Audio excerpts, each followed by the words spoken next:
So the trapezius muscle affects your neck and your upper back, and it also acts on your arms and your shoulder blades.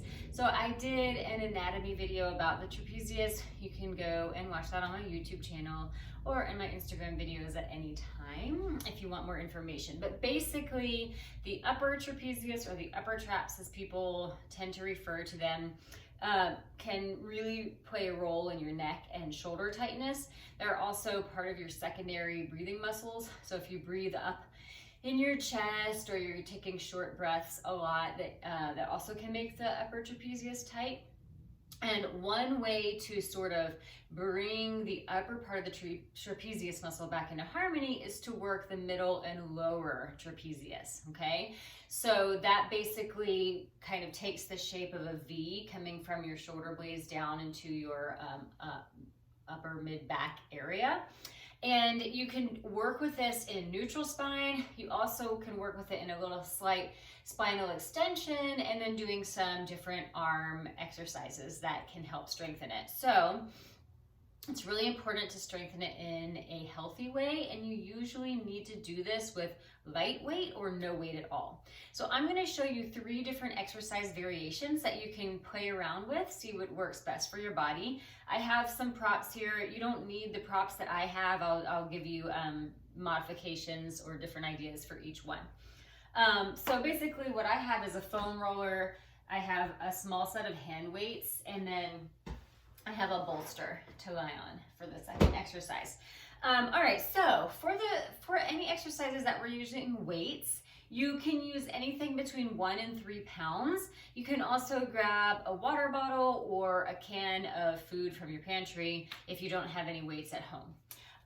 For the foam roller, you can just use something that you can put your hands up on top of, and then for a bolster, you can use a pillow, or a rolled up blanket or something like that. But you'll see what all of the props are for, and that will help you decide what to use to replace them if you don't have them.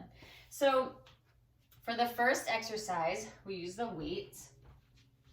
So you're just gonna have one weight, and you come onto your hands and knees, making sure that your hands are directly underneath your shoulders and your knees are directly underneath your hips, and that you can find neutral spine. So the crown of your head is reaching forward, your tailbone is reaching back, and you've got all of your natural spinal curves present.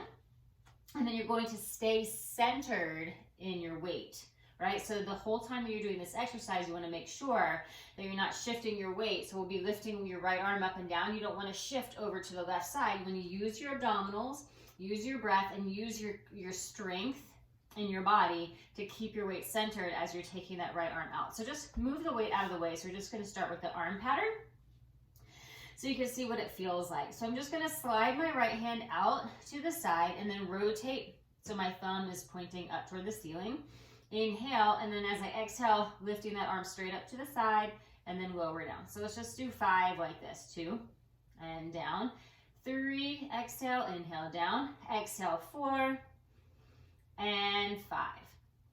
And then from here, rotate the palm in, and then taking that right arm straight up and back for 1, and 2, 3, 4, and 5. So you should feel already how the rotation of the arm plays a role in how your middle and upper back are feeling, okay? So you definitely don't want to be shrugging your shoulders here, but we're using this exercise to help anchor the shoulder blades and anchor the shoulders in a better position without actively pressing them down, because that's also no good.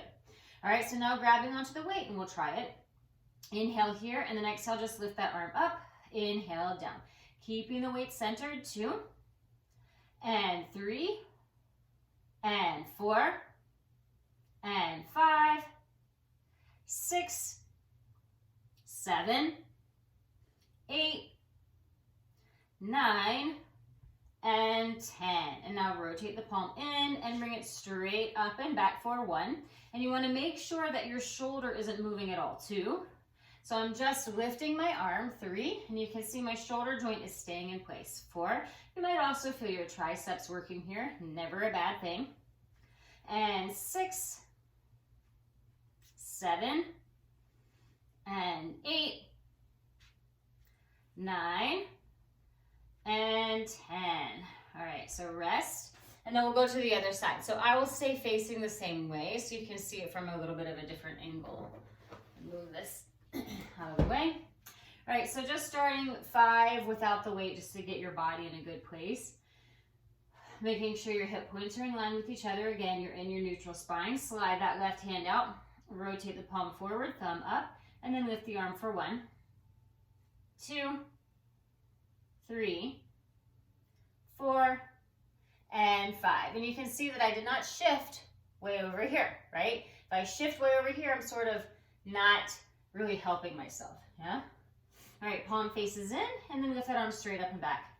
And 2, 3, 4, and 5. All right, grab the weight, and now we'll do 10. Inhale here. Exhale, pull your belly in and lift up for 1. Palm faces forward, and 2. You can press out of your shoulder blade on the right side.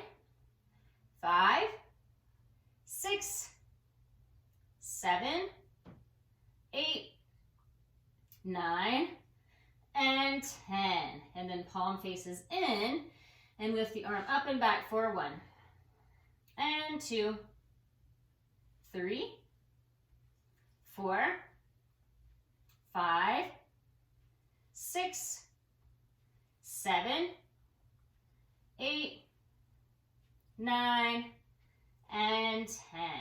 All right, sit back into a child's pose just to rest for a second. So you're going to take a moment here, sitting on your heels, breathing into your low back. And then round up. All right, so you want something to go under your pelvis for this next exercise. So I've got this little bolster.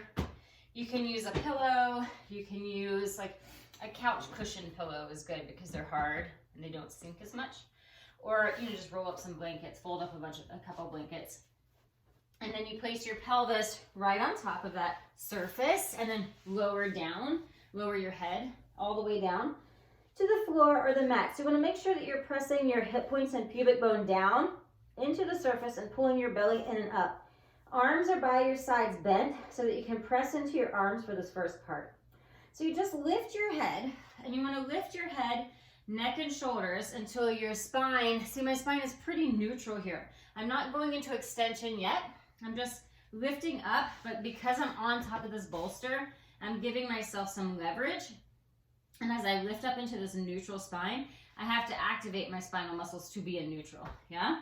So once you're here, take both arms out to the side and then just lift one arm at a time for 1, thumbs up, and left, and right, and left, right, and left, right, and left. And then bringing both arms in again so you can prop yourself up on your forearms, grabbing your weight in one hand, and then just trying to lift the weight up and down. And 2, 3, and 4, 5, and 6, 7, 8, 9, and 10. So you notice that feels a little bit different than when you did it on all fours. So I'm using my spine in a slightly different way. I no longer have all of my limbs to help hold me down. Now I have to use my spinal muscles. Lift that left arm up and down. And 2, 3, 4, 5, 6, 7, 8, 9, and 10. All right. So that's the second version. And let me get this stuff out of the way. For the last one, we can use a foam roller if you've got it. So now we'll go into full-on spinal extension. Now, if you don't have a foam roller, you can just do, I'll show you how to do it without a foam roller. So you can just do your arms forward and press them down into the floor so that when we actively press into the foam roller, you'll just press into the floor. So you may end up with a little less leverage, but that's nothing wrong with that. So if you have a foam roller, resting your forearms, palms facing in toward each other, and then make sure your hip points and pubic bone are pressing down into the floor so you're in neutral pelvis here. And keep the hip points and pubic bone pressing down the whole time, pulling your belly up towards your spine. As you inhale, reach the crown of your head forward, and then start to lift the chest pressing down into the foam roller, and the foam roller comes back towards you as you lift into extension and then lower down. And then lift up and lower down. And trying not to expand your belly here, so you're not engaging or pressing into the belly to lift yourself up, but you're actively using the spinal muscles to extend. And lower down. Hip points and pubic bone pressing down the whole time, so your lower back is not extending. 3 more. And 2. Make sure your neck is nice and soft. 1. And down. From here, you lift about halfway up. Hold this position. Relax your shoulders. Pull your belly in and up. Make sure you can turn your head from side to side with ease. And then inhale. As you exhale, bend your elbows. And inhale, straighten. Exhale, bend. Pulling the roller back towards you. And 3. And 4. 5. And 6. 7. 8. 9. And 10. Lower down. Now, if you don't have the roller and you're here, you're doing this up and down, right? You can either just slide your arms on the floor for that second part, or you can try lifting them up and bending them back and forth. Now, all of these, really great work for the middle and lower trapezius. So let's do a little child's pose after all of that. Sitting on your heels, reach your arms forward. Now that's 3 different ways you can work the middle and lower trapezius. It's good to do all of them or one of them. And if you have any questions, feel free as always to reach out to me. You can email me at info@julieturnermovement.com or just send me a message on Instagram.